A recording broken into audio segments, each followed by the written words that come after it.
ഭരണവിരുദ്ധ വികാരവും കോൺഗ്രസിന്റെ തിരിച്ചുവരവടക്കമുള്ള കാര്യങ്ങളാണ് ലോക്സഭാ തിരഞ്ഞെടുപ്പിൽ ബിജെപിയുടെ കനത്ത പരാജയത്തിലേക്ക് വഴിവെച്ചതെന്ന് പറയുകയാണ് ലോക് നീതി CDS പോസ്റ്റ് പോൾ സർവേ. അധികാരത്തിലിരിക്കുന്ന സംസ്ഥാനങ്ങളിൽ ബിജെപിക്ക് ശക്തമായ ബദലാകണമെന്നും അധികാരമില്ലാത്തിടത്ത് സമാനമനസ്കരുമായി ഐക്യത്തിലെത്തി ബിജെപിയെ നേരിടാൻ തയ്യാറാകണമെന്നുമാണ് ഫലം തെളിയിക്കുന്നതെന്നും സർവേയിൽ പറയുന്നുണ്ട്. ഭരണവിരുദ്ധ വികാരം, മോദിയുടെ ജനപ്രീതിയിലുണ്ടായ ഇടിവ്, പ്രാദേശിക പാർട്ടികളുടെ കരുത്ത്, കോൺഗ്രസിന്റെ തിരിച്ചുവരവ്, ഹിന്ദി ഹൃദയ ഭൂമിയിലെ പാർശ്വവൽക്കരിക്കപ്പെട്ട വിഭാഗങ്ങൾക്കിടയിൽ ഹിന്ദുത്വക്കേറ്റ മങ്ങൽ ഇതെല്ലാം ബിജെപിയുടെ പരാജയത്തിലേക്ക് നയിച്ചുവെന്നാണ് സർവേയിൽ പറയുന്നത്. വിലക്കയറ്റവും തൊഴിലില്ലായ്മയുമാണ് തിരഞ്ഞെടുപ്പിൽ ഏറ്റവും കൂടുതൽ ചർച്ച ചെയ്യപ്പെട്ട വിഷയമെന്നും NDAയെ പിന്തുണച്ചിരുന്നവരിൽ വലിയൊരു വിഭാഗം പ്രതിപക്ഷത്തിന്റെ തിരിച്ചുവരവ് ആഗ്രഹിച്ചിരുന്നുവെന്നുമാണ് CDS പ്രീ പോൾ സർവേയിൽ പറഞ്ഞിരിക്കുന്നത്.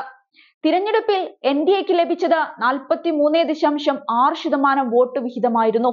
അതായത് പ്രതിപക്ഷ സഖ്യത്തിന് 2019 ലഭിച്ചതിനേക്കാൾ 1.4% കുറവ്. കഴിഞ്ഞ തവണ പ്രതിപക്ഷ സഖ്യത്തിലുള്ള പാർട്ടികൾക്ക് ലഭിച്ചത് 41.4% വോട്ടുകളാണ്. തൃണമൂൽ കോൺഗ്രസ് ഇല്ലാതെയാണ് ഇത്. കഴിഞ്ഞ ലോക്സഭാ തിരഞ്ഞെടുപ്പിൽ ബാലാകോട്ട് PM കിസാൻ പദ്ധതി, സാമ്പത്തികമായി പിന്നോക്കം നിൽക്കുന്ന വിഭാഗങ്ങൾക്കുള്ള 10% സംവരണം തുടങ്ങിയ വിഷയങ്ങളെല്ലാം 303 എന്ന കൂറ്റൻ സംഖ്യ വിജയിക്കാൻ ബിജെപിയെ സഹായിച്ചു. എന്നാൽ ഇത്തവണ ഒന്നിലധികം വിഷയങ്ങളും രാഷ്ട്രീയ തിരിച്ചടികളും ബിജെപിയെ തങ്ങളുടെ കോട്ടകളിൽ പോലും തളച്ചിട്ടു. ഒഡീഷയിലും തെലങ്കാനയിലും വലിയ വിജയം അവകാശപ്പെടുമ്പോൾ ഹിന്ദി ഹൃദയഭൂമിയിൽ വലിയ തളർച്ചയാണ് ബിജെപി നേരിട്ടത്.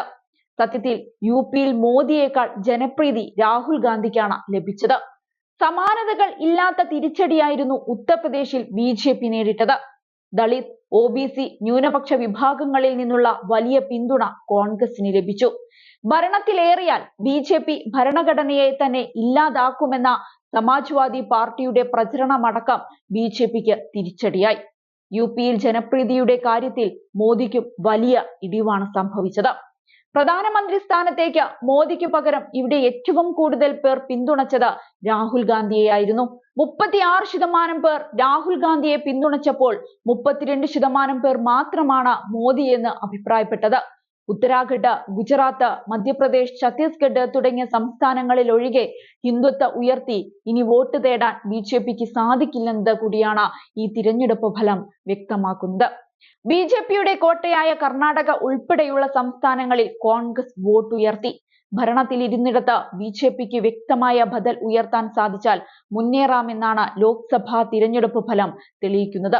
അധികാരമില്ലാത്തിടങ്ങളിൽ സമാനമനസ്കരുമായി സഖ്യമുണ്ടാക്കി ബിജെപിയുടെ കേന്ദ്രീകൃതവും ഏകീകൃതവുമായ സ്വഭാവത്തിന് ശക്തമായ മാറ്റം കൊണ്ടുവരാൻ സാധിക്കണമെന്നും സർവേയിലൂടെ മനസ്സിലാക്കേണ്ടതാണ്. ഏതായാലും മോദിയുടെ ഒറ്റയാൾ പോരാട്ടത്തിനാണ് ഇതോടെ അന്ത്യം കുറിച്ചിരിക്കുന്നത്.